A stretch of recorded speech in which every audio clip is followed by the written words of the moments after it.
Kami mau ikut Engkau Tuhan, dan kami mau seturut dengan gambaran. Di Sunday ini Tuhan Yesus, kami datang kepadamu membawa ucapan syukur kami. Kami mau mendengarkan apa yang mau keluar dari mulut-Mu Tuhan Yesus. Pakai mulut lidah hamba Tuhan untuk menyampaikan kebenaran firman-Mu. Biar Tuhan bukan lagi hamba yang berkata, tapi Engkau yang berkata.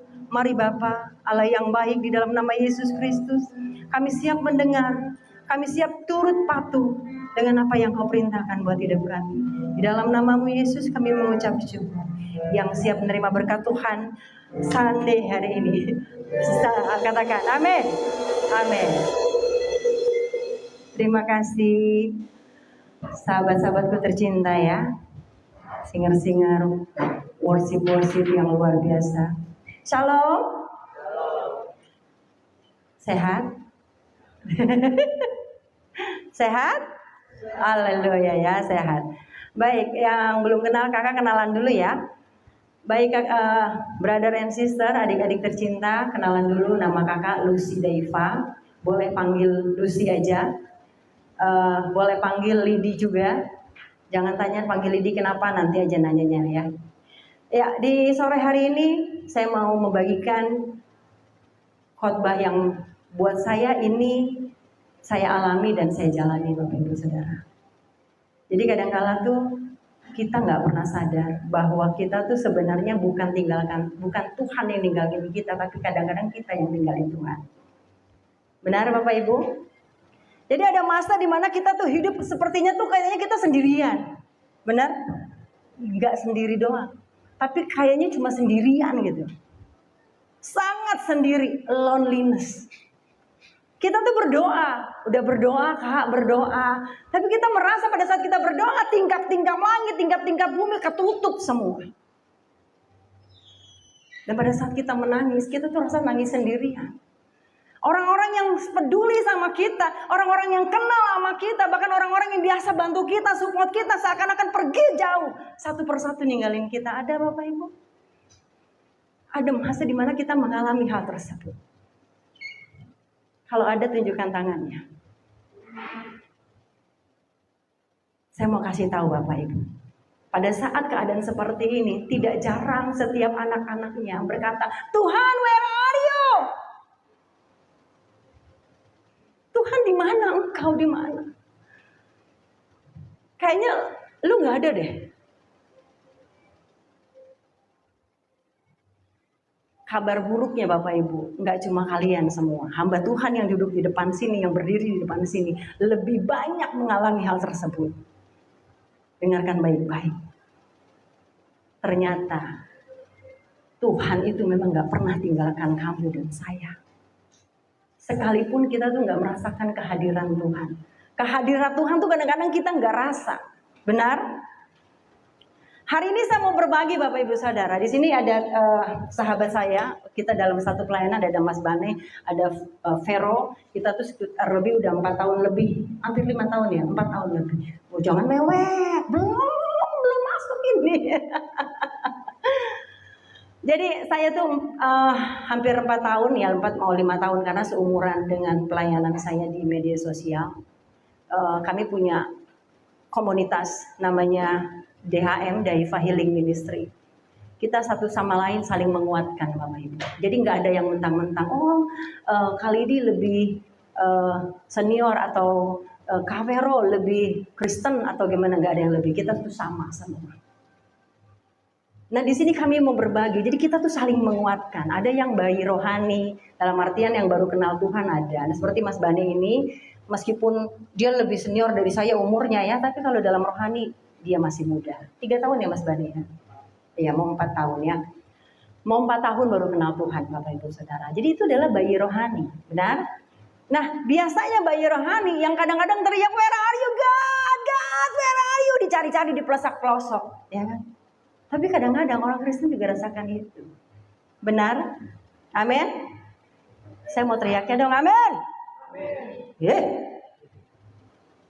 Ada orang yang pertama, kalau pada saat kita berkata, Tuhan tuh gak ada. Tapi kita harus percaya yang pertama, boleh dicatat, boleh didengar, boleh dimasukkan dalam hati.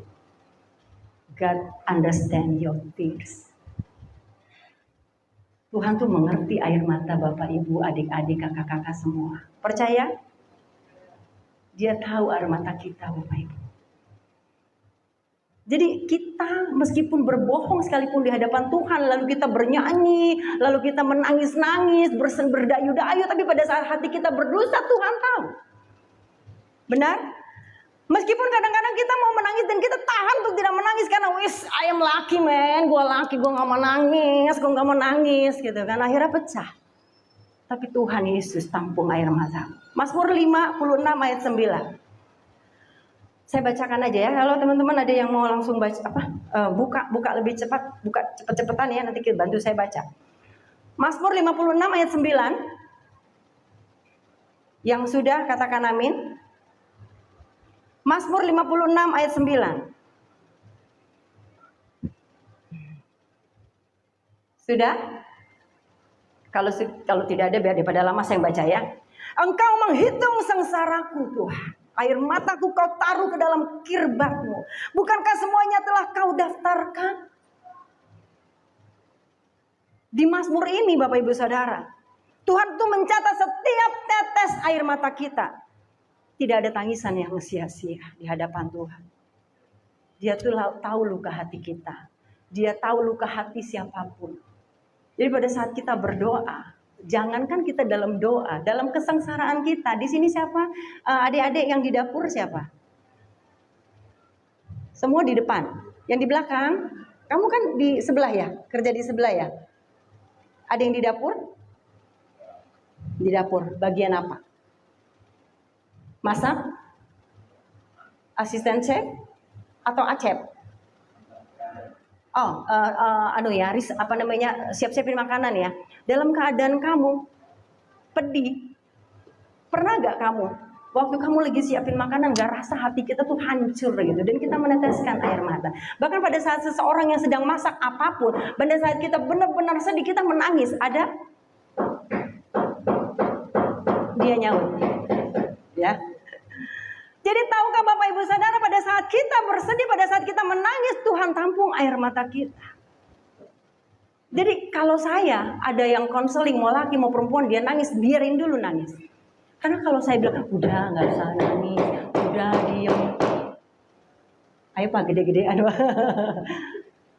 Kalau kita diemin, kadang kalau sahabat kita lagi curhat, yang perempuan ya, kalau temennya lagi curhat gitu, biarin aja dia nangis.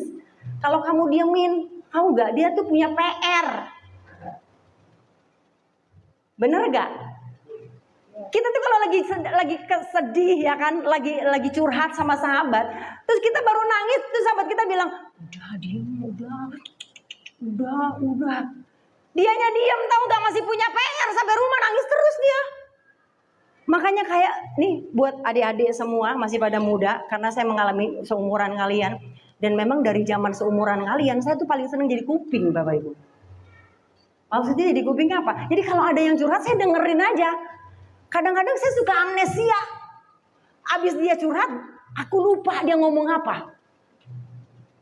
Asik loh, gak bakalan bocor. Masalahnya kalau saya simpen dan kalau saya ingat, tiba-tiba kita ngomong. Lu jangan ngomong-ngomong sama siapa-siapa ya. Ini buat lu doang, rahasia. Tapi dia udah ngomong. Nah pada saat kita menangis, nangislah di hadapan Tuhan Bapak Ibu Saudara. Karena air mata kita setiap tetesnya Tuhan perhitungkan. Amin. Jadi gak ada yang sia-sia air mata kita di hadapan Tuhan. Ayat yang berikutnya, kita baca cepat karena waktu saya cuma 30 menit. 1 Korintus 14 ayat 2 berkata, siapa yang berkata-kata dengan bahasa roh, ia tidak berkata-kata kepada manusia tetapi kepada Allah, sebab tidak ada seorang pun yang mengerti bahasanya. Oleh roh ia mengucapkan hal-hal yang rahasia. Ada di sini yang tidak mengerti bahasa roh? Bukan yang sandal lama kuraba-raba, bukan. Itu ada juga yang seperti itu, dalam artian mengerti bahasa roh. Halo? Ngerti ya? Bahasa roh itu adalah bahasa yang datangnya dari roh kita sendiri. Dimana pada saat kita tuh gitu loh, nggak bisa lagi ngomong di hadapan Tuhan. Lalu kita cuma bisa nangis dan kita nggak tahu lagi ngomong apa-apa. Kadang-kadang nggak ada bahasa yang kita sampaikan. Cukup sampai di sana. Rohmu sedang berbicara kepada Tuhan. Biarin, berjam-jam biarin. Karena rohmu sedang menangis, dia sedang merasa sendirian. Kamu sedang merasa sendirian dan biarkan itu terjadi. Karena pada saat roh berbicara kepada roh kita ini bisa bicara kepada Bapa di surga melalui Roh Kudus. Jadi bahasa roh itu bukan begini. Kemarin kan ada Pentakosta ya, pencurahan Roh Kudus. Di gereja saya itu, Sandi datang ya. Jadi kita tuh ada pencurahan Roh Kudus. Lalu pada saat siang saya layani, aduh ternyata gue gak bisa Luz, gue udah coba-coba. Bahasa roh tuh gak bisa dicoba-coba Bapak Ibu ya. Gak bisa direka-reka, terus diapalin. Bara, rubu-rubu, enggak. Ya, jadi bahasa roh itu tanpa berbicara pun sebenarnya roh kita sudah berbicara Bapak Ibu. Benar? Jadi pada saat kita berdoa kita hanya menangis, tuh nggak tahu lagi. Dan kita tidak berbahasa apapun, itulah roh kita sedang berbicara dengan Tuhan. Amin. Siapa di sini yang mau kawin? Yang mau nikah siapa? Kamu udah punya pasangan atau cuma pengen nikah? Niat. Oh, udah mau ya? Udah mau. Oh, niat. Haleluya. Tuhan catat. Tenangan catat. Jangan begini. Ya, amin ya. Sandi, lu gak mau nikah? Belum, masih muda. Nah, saya bicara gini karena di sini anak-anak muda, ya kan? Seusia kalian, usia saya 26 ya, 26 tahun pada saat itu. Saya memang belum pengen nikah, Bapak Ibu. Tapi di saat kita berkata, kayaknya aku udah mau nikah deh. Tuhan catat. Meskipun gak punya pacar, gue kawin loh. Beneran. Kenal sebulan kawin. Tapi jangan diikutin. Karena aneh nikah sembarangan. Salahin Tuhan gak? Enggak, dulu gak kenal Tuhan. Dulu gak kenal Yesus. Dulu jadi nikah sembarangan. Tapi konteksnya saya percaya. Manusia siapapun Tuhan Yesus sayang. Amin. Walaupun dulu saya belum kenal Tuhan. Jadi balik lagi, pada saat kita punya masalah sebesar apapun, kita nggak tahu lagi, dengan tangisan aja kita beratap, dengan omongan yang kadang-kadang kita nggak ngerti, terbata-bata, itulah roh kita sedang berbicara. Jadi jangan pernah halangi roh kita mau berbicara dengan Roh Kudus. Amin. Jadi jangan iri lagi gini, saya iri loh sama Murtadin itu, dia bisa deket, bisa berjumpa dengan Tuhan, bisa rasakan, kamu juga bisa. Jangan halangi roh kamu untuk benar-benar datang kepada Tuhan. Amin. Jadi kalau bicara tentang bahasa roh yang tadi saya bacakan, 1 Korintus 14 ayat 2, siapakah yang berkata-kata dengan bahasa roh? Ia tidak berkata-kata lagi kepada manusia, tetapi kepada Allah, sebab tidak ada seorang pun yang mengerti bahasanya. Makanya suka ada di karismatik ya, waktu saya baru-baru kenal Tuhan. Jadi itu satu rumah pendeta, ibu bapaknya pendeta lah ya. Terus dia anaknya pakai bahasa roh, ngerti loh. Ma, kurabaramat ya rabarab, dia ngerti, ternyata ngambilin teh. Kuraba jangan pakai gula. Gue bingung, sebenarnya bahasa roh atau bahasa timur gitu ya. Tapi aneh gitu.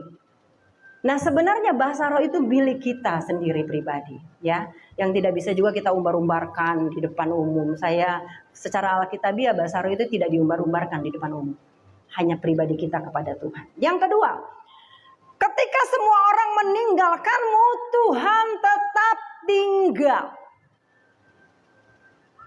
Even when everyone walks away, God stay here for you. Katakan amin. Ada gak di sini yang ngerasa, gue sendirian loh, kenapa semua orang kok ninggalin gue gitu? Pacar ninggalin. Ada masa dimana hari-hari kita tuh begini, udah tiba-tiba keluar rumah ke Sandung Batu ya kan, tiba-tiba naik motornya mogok, sampai di kantor dia omelin bos, terus udah janjian sama pacar, sampai ketemu pacar diputusin pacar. Sampai pulang ke kosan, ibu kosnya marah. Lengkap sudah penderitaan. Ada gak yang pernah ngerasain? Ada. Saya ada gak ya? Pokoknya istilahnya gitulah. Satu hari itu bisa 3, 4, 5 kali kamu merasa sial banget sih hidup gue. Nah kita tanpa sadar kita ngomong gitu, gila ya sial banget sih hidup gue. Gue dari luar keluar rumah udah ke Sandung Batu, terus sampai di kantor. dimarahin bos. Pulang ke rumah, ketemu pacar, diputusin pacar, pulang ke kosan, diomelin ibu kos, lengkap sudah. Belum lagi tiba-tiba ada Pak Hansip ngomelin dia karena naruh motor sembarangan. Ada gak? Ada. Namanya sudah jatuh ketimpa tangga, habis itu ketimpa batu, ditimpuk lagi. Iya Pak, iya. Ada masa kita alami itu ya saudaraku ya, brother and sister. Ada? Gemes deh. Diajak ngomong, ada gak? Pernah gak? Pernah ya? Rasanya hancur, sial banget hidup kita. Bener gak? Nah, salahnya kita ucapkan itu Bapak Ibu. Salahnya tuh kita ngucapin sial banget sih gue gitu. Ternyata Tuhan bilang jangan. Jangan ucapin kata-kata yang sia-sia. Mazmur 20 ayat 10 berkata, sekalipun ayahku dan ibuku meninggalkan aku, namun Tuhan menyambut aku. Jadi ada masa dimana kita tuh ngerasa semua orang ninggalin kita, sahabat kita ninggalin, kakak adik ninggalin, orang tua ninggalin. Biasanya itu yang murtad, pindah ke Kristen semua orang ninggalin, termasuk aneh. Semua ninggalin, tapi firman ini menguatkan. Tapi sekarang bicara bukan tentang kemurtatan, bicara tentang pribadi. Siapapun yang kadang-kala kita sendirian, semua orang ninggalin kita. Percaya, bayangin, meskipun orang tua kita meninggalkan kita, Tuhan tetap menyambut kita. 2 Timotius 4 ayat 16. Pada waktu pembelaanku yang pertama tidak seorang pun yang membantu aku. Semua meninggalkan aku. Tetapi Tuhan telah mendampingi aku dan menguatkan aku. Amin. Jadi kalau sekarang kita menjadi Kristen masa kini, Kristen masa dulu, Paulus juga pernah merasakan ditinggalkan semua orang Bapak Ibu. Dia rasanya ninggalin semua orang waktu dia di penjara. Dia pernah rasakan itu. Tapi dia ucapkan dalam hati dan dia kembali bantahkan. Meskipun semua orang meninggalkanku katanya. Ya kan? Dan dia bersaksi bahwa Tuhan tetap mendampinginya dan memberikan kekuatan. Jadi pada saat Paulus ditinggalkan rasanya Paulus ditinggalkan semua orang. Dia tiba-tiba bilang dengan hal positif dia bilang. Enggak, aku percaya. Meskipun semua orang ninggalin aku bersaksi bahwa Tuhan tetap mendampingi dia dalam keadaan apapun dan Tuhan menguatkan dia. Amin. Nah, jadi saya bawa di sini Bapak Ibu Saudara, pada saat kita ngerasa Tuhan tuh ninggalin kita, kalau kita ngomong yang sia-sia, maka terjadi hal yang sia-sia. Waktu saya menangis menghadapi semua masalah, ya, kalau saya kan single parent, saya punya 2 anak. Dan kadang-kadang saya tuh ngerasa berat sekali hidup ini. Kalau saya banding-bandingkan dulu, ya saya ngerasa gini loh, kita banding-bandingkan hidup kita. Kalau ngebandingin masa lalu, benar? Masa ngebandingin masa depan kan belum kelihatan, ya? Sekarang saya hidup sendiri dengan 2 anak. Saya bandingin dulu, waktu saya masih muda, adik saya 4, saya semua yang hidupin dari ujung rambut sampai ujung kepala. Ujung rambut sampai ujung kaki. Ibu bapak saya, kakak-kakak saya ingat 12 kepala saya hidupin mereka. Tapi kok saya nggak merasa berat. Waktu saya kulik-kulik, kenapa kulik-kulik? Karena ternyata dulu saya hidupnya abu-abu. Yang halal jadi haram, yang haram jadi halal Bapak Ibu. Jadi dulu tuh ngerasa nggak berat karena ya udah fun-fun aja walaupun hati menderita. Ada beberapa kali bolak-balik mau mengakhiri hidup karena rasa nggak kuat. Masih remaja, masih belasan tahun udah jadi tulang punggung. Tapi di saat ini saya juga kan jadi tulang punggung, bukan jadi tulang punggung lagi, kepala keluarga, kang beca, kang sayur, ya, kang les, kang ojek, semua. Itu rasa berat sekali karena iblis tahu saya bersama Kristus. Makanya iblis itu paling senang deket-deket sama orang-orang yang deket-deket sama Kristus. Ini kayak WL, pemain pujian. Semakin kamu melayani, iblis makin seneng gelayutan nama badan kamu. Di si Sandi kan gelayut-gelayutin, San lu kan ganteng, suara bagusan, jadi aja penyanyi dunia. Ada gak? Pernah gak rasa gitu? Pernah gak dibisikin begitu? Bohong, lu gak pernah, pasti pernah. Begitu juga pemain musik. Nah itulah tantangan hidup pada saat kita milik bersama Tuhan.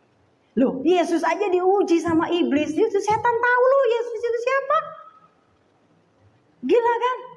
Karena setan itu bapaknya para pembudusta, bapaknya para pengibul, bapaknya para pembohong. Loh paling bapak, dia nggak ada takutnya, dia tahu loh Yesus itu anak Tuhan, tapi dia tetap uji. Yesus aja diuji, apalagi kita. Amin. Jadi kalau nggak mau diuji, kita selesai di dunia ini. Selesai nggak ujiannya? Selesai nggak ujiannya kalau kita akhiri dunia ini? Nggak selesai, ada lagi ya ujian yang berikutnya. Yang ketiga, Tuhan nggak pernah ninggalin kita. Ada 2 poin yang tadi saya sudah sampaikan. Yang pertama, air matamu Tuhan tahu, Tuhan tampung. Yang kedua tadi apa? Ketika semua orang ninggalin kamu, Tuhan tetap duduk diam. Yang ketiga, Tuhan sedang bekerja dalam diam. Ini yang dahsyat Bapak Ibu. Jujur Bapak Ibu, 2 bulan ini saya ngerasakan perih sampai hari ini. Sampai hari ini. Masalah belum selesai, tapi saya percaya saya lewatin aja. Jadi kayak gini loh, nikah di sini. Minta nikah. Jadi masalah tuh seperti ini Bapak Ibu ya, kita kasih gambaran. Nikah di sini. Sandi, oke. Enggak, madepnya ke aku. Oke, Sandi di sini. Ini sebuah ilustrasi Bapak Ibu ya. Jadi ini aku, kamu semua. Pada saat kita mengalami permasalahan yang luar biasa, yang kita tuh nggak tahu lagi mau ngomong apa, udah ke sana, udah ke sini, nyesek sekali hidup kita. Itu masalah. Dia mau deketin kita, kamu deketin aku. Pada saat dia deketin aku, kamu belai-belai aku. Kamu belai-belai aku. Nah, masalah tuh sering kayak gitu, dibelai-belai, ditiup-tiup kayak angin surga, ya. Lalu kamu berdiri di sini, itu Tuhan di sana. Tuhan punya berkat yang udah Tuhan siapkan. Nah, di sini kita berdiri, tapi kita bilang, aku percaya Tuhan, aku percaya Engkau Tuhan, aku percaya. Tapi di sini nikah bawain sesuatu, ledekin aku dengan segala sesuatu yang kamu, ya kayak gitu. Nah kita tuh datang, pada saat kita jalan kepada Tuhan. Nikah tuh berusaha untuk ngadakin saya, ngalangin saya dengan semua yang dia punya. Nah kalau saya tergiur, maka saya akan hanyut dalam permasalahan saya. Tetapi pada saat kita tahu dan percaya, di sana Tuhan tuh udah siapin segala sesuatu yang kita butuhkan. Lalu kamu mau bawa emas permata, mau bawa apapun juga, saya nggak pedulikan. Saya cuma bilang gini, kita datang kepada Tuhan. Dan pada saat tuh kita datang kepada Tuhan, kamu sambut aku Sandi. Dia sambut kita. Amin. Ngerti ilustrasinya? Jadi kadangkala, boleh duduk. Jadi kadangkala kita itu mau menghadapi berkat yang dari Tuhan, kita tuh nggak lihat ada berkat yang ada di sana, tapi kita lihatnya masalah yang begitu besar banget buat hidup kita. Kayaknya masalah kita tuh paling berat gitu. Masalah saya berat banget Bapak Ibu, saya rasanya. Waktu saya benar-benar empet banget dan nggak bisa ngomong, tiba-tiba ditelepon dong. Yang nelpon bukan orang Kristen. Yang konseling bukan orang Kristen. Jam berapa habis saya doa pagi. Saya ke laundry, tiba-tiba dia telepon dan dilala saya kok telepon balik. Biasanya saya nggak telepon balik. Saya telepon balik, nggak taunya dia masalahnya lebih berat dari saya. Saya yakin. Hati saya, akhirnya saya doakan dia Bapak Ibu. Orang Muslim. Dan kalau ada apa-apa cerita sama saya, bapaknya sakit, ibunya sakit semua. Waktu saya doakan dia,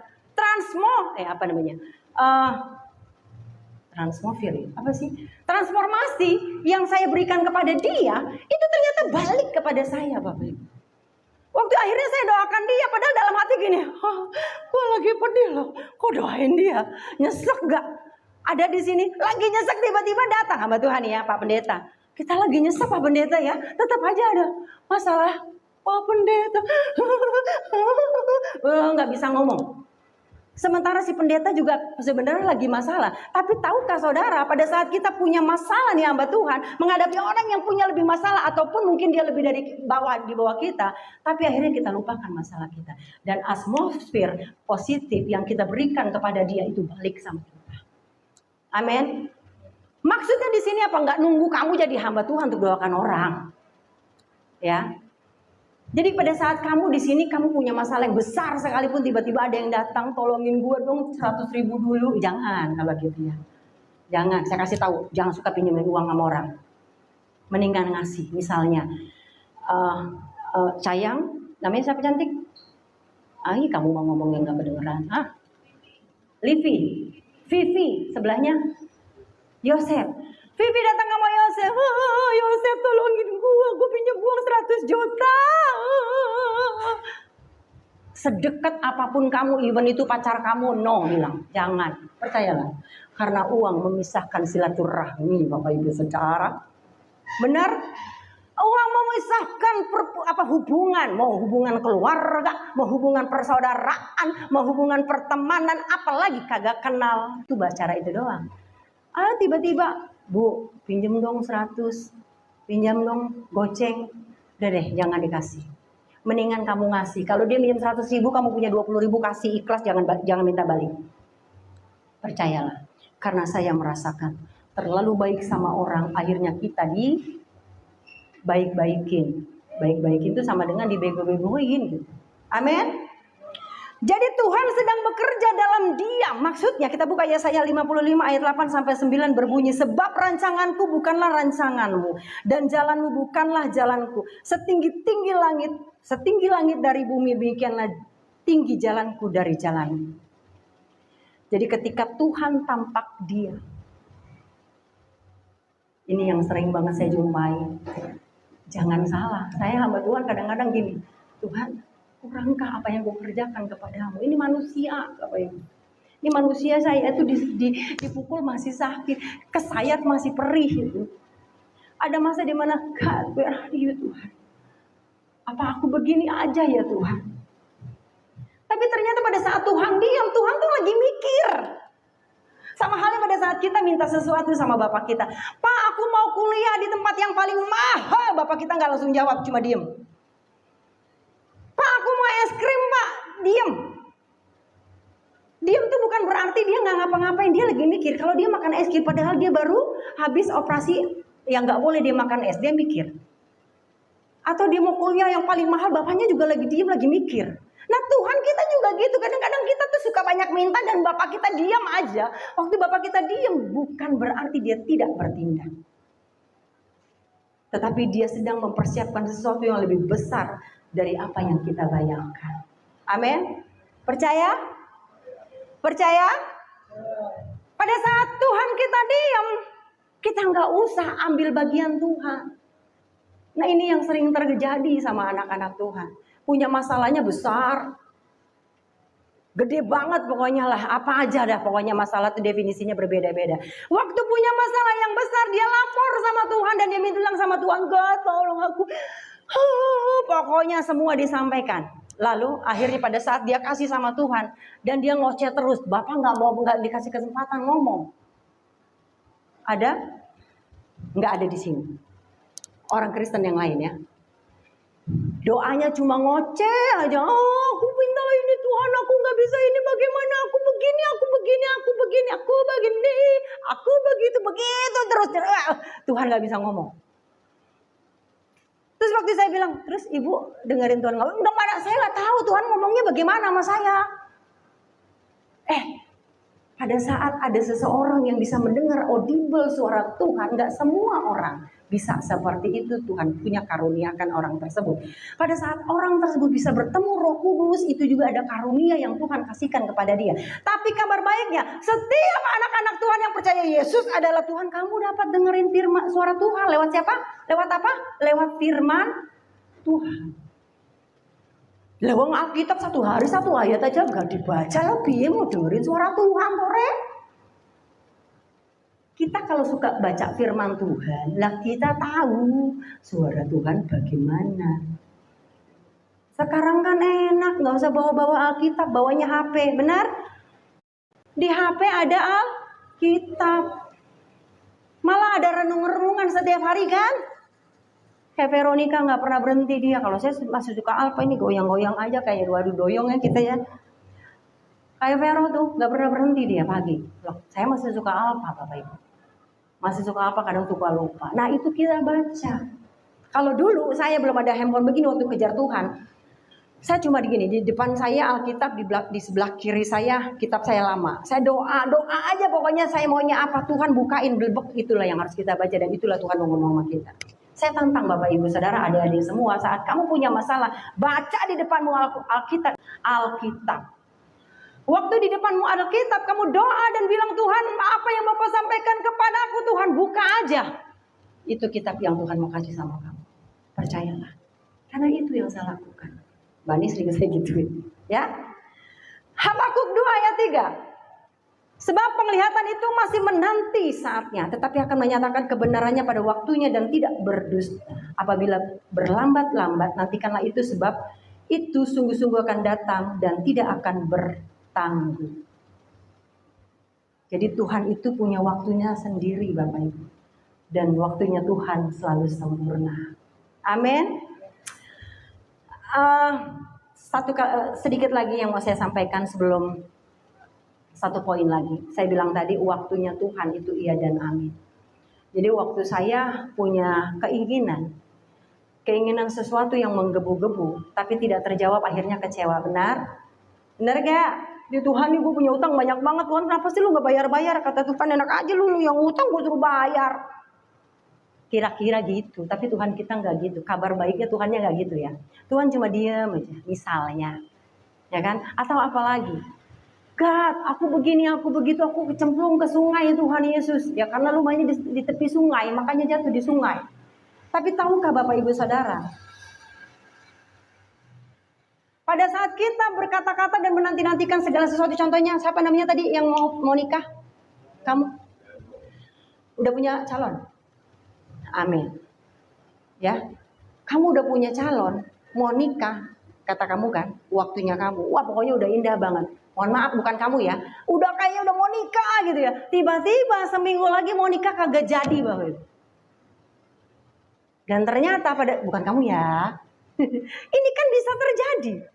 Bisa tiba-tiba tidak terjadi. Akhirnya waktu dia tidak terjadi, dia menangis terseduh-seduh. Wah pokoknya menangis. Tiba-tiba 1 minggu setelah kejadian baru tahu pasangan yang tergagalkan itu adalah teroris.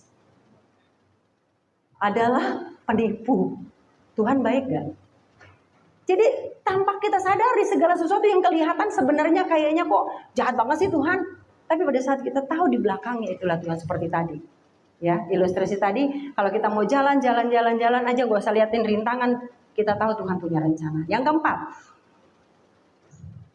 ayat ini adalah ayat yang terakhir dan poin yang terakhir. Percaya meskipun tidak melihat. Karena ada firman-Nya ya. Ayat 23 ayat 8 sampai 10 berkata, tetapi kalau aku berjalan ke timur, ia tidak di sana, dan ke barat aku tidak dapat menangkapnya. Tetapi ia tahu jalan hidupku, seandainya ia menguji aku akan timbul seperti emas. Trust even when you can see. Jadi imun lagi ya. Iman timbul dari pendengaran akan firman Tuhan, dan berbahagialah orang yang tidak melihat namun percaya. Namun beriman dan percaya. Di sini Bapak Ibu Saudara, Ayub tidak merasakan Tuhan. Waktu dia diuji, dia nggak rasain Tuhan. Tetapi dia percaya bahwa Tuhan tahu jalan hidupnya dan sedang dimurnikan. Berapa banyak Bapak Ibu Saudara di antara kita semua termasuk saya, pada saat kita menghadapi peleburan api, karena ini kita emas loh. Peleburan api, kita tuh merasa Tuhan tuh sakit, Tuhan sakit. Tapi Tuhan cuma bilang apa? Trust, bukan believe, tapi trust. Tuhan minta kita trust, percaya aja deh. Tuhan gak akan bawa kamu ke jurang yang tempat babi-babi pada terjun. Tuhan gak akan bawa kamu ke dalam peleburan api yang panas yang akan meleburkan badan kamu dan daging kamu.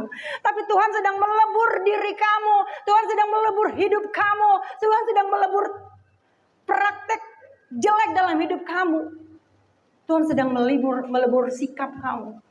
Tuhan sedang melebur karakter kamu. Kabar baiknya saya tanya, siapa yang Kristen dari lahir di sini? Angkat tangan, yang Kristen dari lahir. Angkat tangan. Baik, berarti yang tidak Kristen dari lahir bukan dari lahir, benar? Kabar gembiranya, kamu harus menjadi orang-orang yang merasa kamu tuh paling sempurna, Bapak Ibu. Karena kamu lahir sudah mengenal Yesus. Kenapa? Karena orang tuamu, eyang, kakek, nenekmu udah kenal Yesus. Benar? Tapi Tapi nggak cukup pada saat kamu merasa, gue mah Kristen dari lahir. Lo kan Kristen baru Kamu Kristen dari lahir, kalau kamu nggak lahir baru, kamu nggak kenal Tuhan. Amin. Jadi kalau saya sampaikan di sini, percuma kamu jadi Kristen, kamu nggak kenal Tuhan.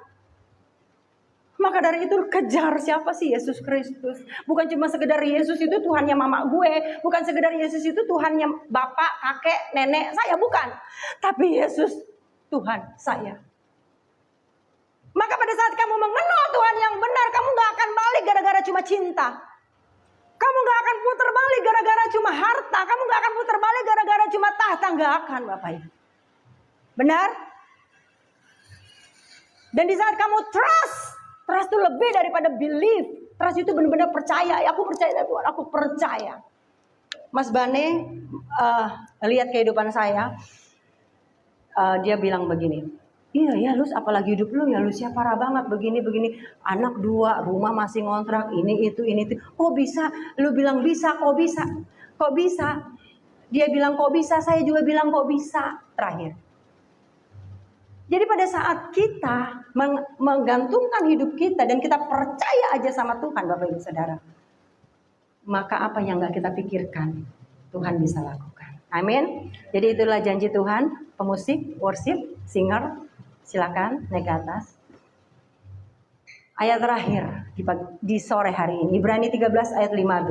Aku sekali-kali tidak akan membiarkan engkau dan aku sekali-kali tidak akan meninggalkan engkau. Nah, jadi kata-kata percaya yang tadi disampaikan Tuhan lewat firman ini, Tuhan tutup dengan kata-kata yang manis apa?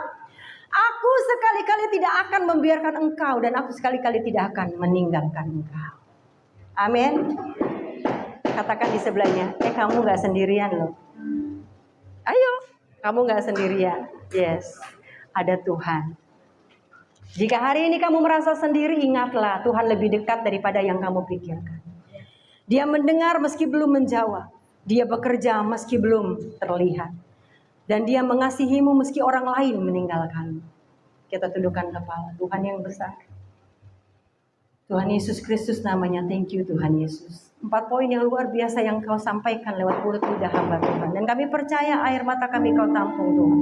Kami percaya engkau tidak akan pernah meninggalkan kami. Kami percaya Tuhan dengan segenap hati kami. Engkau sedang bekerja dalam diam yang kadang-kadang kami tidak mengerti Tuhan. Ajar kami Tuhan untuk menghitung hari-hari kami bersamamu Tuhan. Karena kami percaya Tuhan tiada yang lebih indah dari bersamamu. Ajar kami Tuhan untuk lebih dekat dari Engkau. Terima kasih Tuhan Yesus. Hamba sudah berhenti dan kiranya Tuhan, biarlah tetap roh-Mu menyala-nyala dalam setiap hati anak-anak-Mu yang ada di Everflow sini. Di dalam nama Tuhan Yesus kami mengucap syukur. Haleluya. Semua katakan, amin. Terima kasih Tuhan untuk sore hari ini. Jemaat Tuhan diberkati, amin. Coba yang berkati berkas itu orang buat lagi saudara. Baik, tiba saja kita akan memberikan